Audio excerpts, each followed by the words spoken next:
Buenas pessoal, eu sou Leonardo de Andrade e nesse vídeo nós vamos estar falando sobre o que é a pedagogia da libertação. Bora lá?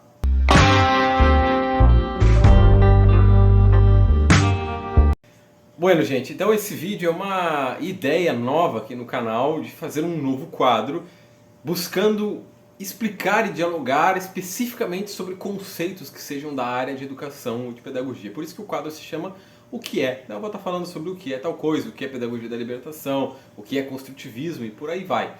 Se vocês tiverem alguma curiosidade ou quiserem sugerir um vídeo, pode deixar nos comentários aqui embaixo. O primeiro vídeo desse quadro é sobre a pedagogia da libertação, não poderia deixar de falar de Paulo Freire, como sempre, né? Então eu vou tentar estar explicando um pouquinho o que é a pedagogia da libertação. A primeira coisa para entender, eu acho, a pedagogia da libertação é entender um pouquinho as correntes pedagógicas na área da pedagogia, né? Então a gente tem teorias críticas, as teorias tradicionais, alguns poderiam até ampliar esse termo e dizer as teorias reprodutivistas. A gente vai ter as teorias pós-críticas e as teorias pós-modernas, né? No vídeo aqui eu quero focar um pouco mais então em falar sobre essa distinção entre teoria crítica e o que seria aquela teoria tradicional. A teoria tradicional, ela é de onde então vem a pedagogia tradicional, a pedagogia planificada, bancária, que ensina o conteúdo como ele supostamente é, né? Ensina o conteúdo do livro, tem uma prática em que o professor atua de forma vertical aos sujeitos, então existe uma hierarquia e o professor dá esse conteúdo como se ele fosse pronto, como se ele fosse acabado. Essa é a teoria pedagógica tradicional, né, que vem das teorias tradicionais. As teorias tradicionais de ciência, elas buscam explicar o mundo como ele supostamente é através de dados científicos que são empíricos, né, que são baseados numa observação crua da realidade. Em muitos casos na teoria tradicional a gente tem, especialmente na pedagogia, respingos de algumas teorias científicas sociais já com uma série de problemas, como o positivismo, por exemplo, né, que trata o mundo daquela forma planificada, em que o conhecimento científico ele é tido como o único verdadeiro conhecimento que se pode ter, né, e existe uma série de preconceitos dentro do positivismo com outros povos que não atingiram o tal do conhecimento científico, ou não teria atingido uma consciência verdadeira, enfim. Essa é a teoria tradicional. Agora, a questão das teorias críticas. As teorias críticas, elas são em grande parte marxistas, né? Então elas têm como base o pensamento de Karl Marx, justamente porque elas buscam não somente tentar explicar a realidade, mas essa explicação da realidade ela precisa também ser um motor de mudança para a realidade concreta. Então, na teoria crítica nós analisamos a teoria tradicional, nós analisamos o mundo, nós buscamos, através dessa análise, criticar essa teoria tradicional, criticar esse mundo que está dado como pronto, justamente como tentativa de motor, né, como um motor para uma tentativa de mudança nessa realidade concreta. Então, as teorias críticas, elas buscam se debruçar sobre discursos como o currículo, sobre o poder, sobre o campo econômico, sobre o campo filosófico, sobre o campo sociológico, sobre racismo, etnicidade, né? As relações de alienação do capitalismo dentro da pedagogia. Então, as relações de hierarquia entre professores e alunos, a relação de hierarquia do conhecimento, para tentar modificar essas bases e dizer que, olha, não é porque isso aqui está aqui que isso deve ser sempre dessa forma. Já diz o nome, né? Uma teoria crítica, busca criticar e busca, já diz o nome, uma teoria crítica, busca analisar de forma crítica a realidade concreta, né? Desvelando a ideologia dominante que aliena para todas as outras relações para modificar essa realidade. Então essa é a distinção assim, bem básica entre essas duas correntes teóricas, né?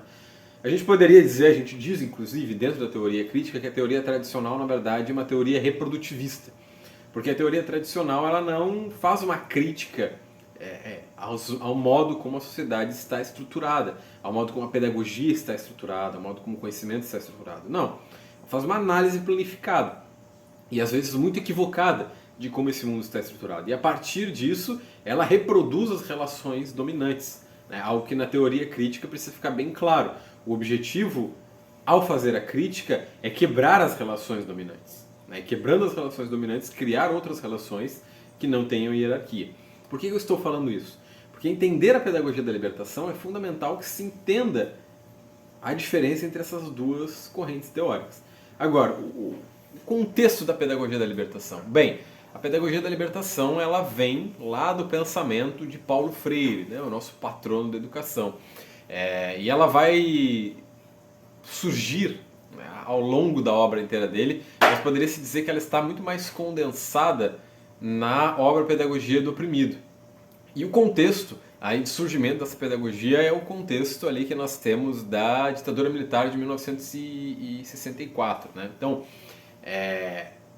no início dos anos 30 no Brasil, a gente teve uma crítica bem dura à pedagogia tradicional e aos modelos da teoria pedagógica tradicional que foi feita lá pelas escolas novistas. Mas os escolas novistas, eles, talvez muito empolgados, e eu acho que não cabe nesse vídeo fazer uma análise da escola nova, mas poderia ser um vídeo futuro, eles resbalaram em muitos pontos falsos aí, e eles não chegaram na ideia de conceber uma teoria pedagógica crítica. Eles ficaram muito no âmbito de uma teoria pedagógica liberal e nesse âmbito eles fizeram a reprodução de uma série de valores dominantes. Tá? Então na década de 60 a gente vai ter, com o surgimento de uma série de trabalhos críticos no mundo, né? A gente vai ter o Frantz Fanon com trabalhos maravilhosos, a gente vai ter alguns ensaios que foram muito marcantes para a década de 60 e 70, que é o aparelho ideológico da escola, do Louis Althusser, né? Então, é uma visão pautada na teoria crítica sobre a reprodução dos valores dominantes da sociedade. A gente vai ter o trabalho A Reprodução, né, do Bourdieu e do Passeron, que é outro trabalho fenomenal, baseado na teoria crítica, que busca analisar essas reproduções de valores. Né? Tudo isso com muito cunho marxista. Isso vai efervescer, claro, a relação de vários pensadores, pensadoras intelectuais do momento. Entre eles, Paulo Freire, que mergulhado em Karl Marx, mergulhado nesses textos, mergulhado em Frantz Fanon e vivendo relações de opressão como ele estava vivendo no Brasil, né, por conta da ditadura militar. Eu já falei sobre Paulo Freire aqui em outro vídeo. O Paulo Freire ele vai acabar exilado do Brasil em 1964, ele fazia trabalhos muito importantes no Rio Grande do Norte.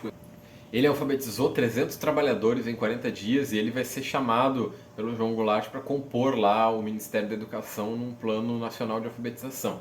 Mas a ditadura militar vai ser deflagrada, né? O Paulo Freire ele vai ser exilado do Brasil. No primeiro momento ele vai para o Peru, né? E do Peru ele acaba indo para o Chile e ele vai começar a realizar uma série de trabalhos lá na reforma agrícola do Chile, trabalhos de círculos populares e tal, e vai começar a conceber essa teoria crítica pedagógica que é a pedagogia da libertação. Tá? E ela vai ser concebida tendo como base ali o livro Pedagogia do Oprimido. Sobre o que se trata, enfim, a pedagogia da libertação? Bom, a pedagogia da libertação ela é uma teoria pedagógica crítica. Por quê? Primeiro ela faz uma análise da realidade concreta, uma análise das relações de opressão, das relações de dominação, uma análise educacional, para então esboçar uma outra possibilidade pedagógica, uma outra possibilidade de educação que seja crítica com essa realidade concreta, seja capaz de modificar essa realidade educacional. A primeira coisa que a gente tem que atentar na pedagogia da libertação é o gênero humano. A pedagogia da libertação ela tem como base valorizar o ser humano. Valorizar o ser humano na sua integralidade, então valorizar as gentes, principalmente aqueles que são oprimidos pelas relações desiguais que o capitalismo forja, né? Valorizando o seu pensamento, o seu jeito de ser, a sua fala, a sua forma de pensar e valorizando principalmente os seus saberes. Por isso o Paulo Freire batia muito nessa tecla de que não existem saberes melhores, existem saberes diferentes uns aos outros. Então a pedagogia da libertação ela compreende que o professor que entra na sala de aula ele não tem um saber melhor, ele não tem um saber erudito, né? Diferente lá da teoria tradicional que acha que o professor é o dono do saber. Não, ele é só alguém com um saber diferente, talvez com uma outra experiência, com um saber científico, enfim, enquanto o aluno traz também saberes que vão se conectar com esses saberes dos professores e criar, ou recriar, ou reinventar outros saberes de forma a produzir a libertação dos sujeitos. Outro aspecto importante é a horizontalidade, né? Então, quando a gente fala nas teorias tradicionais e reprodutivistas de educação, a gente fala sempre em verticalidade. Então, as relações elas são hierárquicas e verticais. Na pedagogia da libertação, nós temos relações que são horizontais. Todos estão no mesmo patamar. O professor e o aluno estão ali de forma a ensinar e aprender um com o outro. Eles não são, um não é dono da sala de aula e um não manda na sala de aula, né? Como já dizia o próprio Paulo Freire, eu aprendo ensinando e ensino aprendendo. Então é uma característica de horizontalidade que gera esse processo de ensinar a aprender, o qual vai quebrar a ideia da educação bancária que existe lá nas teorias tradicionais. O que era essa educação bancária que Paulo Freire falava? Uma educação de depósito, em que o docente chega na sala de aula, né, o professor e a professora, e depositam o seu saber nos alunos como se esses fossem meros receptores. Aquela ideia lá das teorias tradicionais de tábula rasa. Tá? Outros dois aspectos importantes é a problematização e o partir do outro, que faz parte do gênero humano. Na pedagogia da libertação, o objetivo fundamental dessa pedagogia é libertar o sujeito das relações de opressão. Então, para fazer isso, você precisa problematizar a realidade concreta. Então, o ensino não deve estar pautado somente no ensino do livro, que é importante. Não deve estar pautado no conteúdo e no currículo. Ele deve estar pautado em desalienar o sujeito das relações de produção, desvelar a ideologia dominante que se coloca oculta na sociedade e problematizar a realidade concreta. E você vai fazer tudo isso no processo da problematização. Então, questionando os discentes, os alunos, os educandos, de por que o mundo é dessa forma, de por que o mundo se constitui da forma como ele se coloca. Então, é uma teoria crítica que se coloca prontamente crítica, né? Ela está o tempo todo criticando a realidade concreta e analisando criticamente essa realidade. Isso só pode ser feito partindo do outro. Por isso que quando a gente fala em pedagogia da libertação, fala sobre o gênero humano. Entender o outro, respeitar o pensamento do outro, exercer essa horizontalidade, significa partir daquilo que o outro já sabe. E aqui existe um equívoco muito comum quando se fala na pedagogia da libertação e no trabalho pedagógico de Paulo Freire. Os seus opositores, os seus críticos dizem o seguinte: não dá para trabalhar Paulo Freire porque ele passa o tempo todo querendo que não trabalhe livro, que não trabalhe conteúdo, que não sei o quê. Ele quer trabalhar o conhecimento do aluno. Como é que você trabalha o conhecimento? Vai trabalhar só TikTok na sala de aula. Não é isso que Paulo Freire está falando. Ele está falando que você precisa pegar o conhecimento que é curricular, que vem das bases, o conhecimento científico, que inclusive é muito importante para as teorias críticas. As teorias críticas falam que só é possível desvelar a realidade, só é possível que o oprimido deixe de ser oprimido se ele tiver acesso ao conhecimento que é produção da camada dominante na sociedade. Senão não é possível. Ele precisa ter acesso a isso que é restringido a ele. Por isso a alfabetização é tão importante, por isso o acesso à ciência aos oprimidos é tão importante. Então, quando Paulo Freire fala de partir do outro, na pedagogia da libertação, ele está dizendo que você precisa conhecer o outro, né? Não dá para falar de chimarrão lá num lugar que não toma chimarrão, né? Pensar o Rio de Janeiro, por exemplo. Não dá para você falar da produção de erva mate, do chimarrão, coisa e tal, lá, tá? Assim como é muito difícil você falar sobre tomar água de coco direto do coco numa zona rural do Rio Grande do Sul. Você não vai ter essa... Ou falar de cajuzeira no Rio Grande do Sul e açaí. Não vai ter esses condicionantes aí, porque isso vem de outro lugar. E aí Paulo Freire usa sempre aquele exemplo do Eva viu a uva, né? A Eva que está lá na sala de aula da escola pública, ela não viu a uva. Talvez ela não tenha nem nunca comido uma uva. Então, o partir do outro significa conhecer o outro, compreender o outro, pegar o nosso conteúdo curricular e entender como é que, com o conhecimento do outro, eu posso trabalhar isso com ele de forma a problematizar a sua realidade e fazer com que esse conhecimento fique mais fácil e contextualizado para que ele entenda. A partir disso, o objetivo da pedagogia da libertação é gerar esse processo de conscientização, né?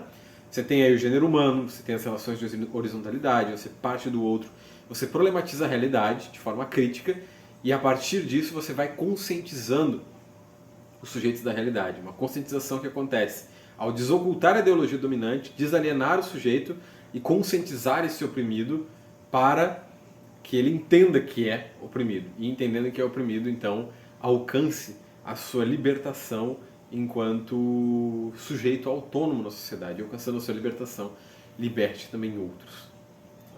E é sobre isso que é a pedagogia da libertação. Então, destrinchamos aí os conceitos, espero que tenha ficado bastante claro, né, nesse vídeo. Se você gostou desse vídeo, deixa o gostei aqui embaixo, não esquece de me seguir nas redes sociais em @oleonardodeandrade. E é isso aí, uma lua, um queijo e um beijo.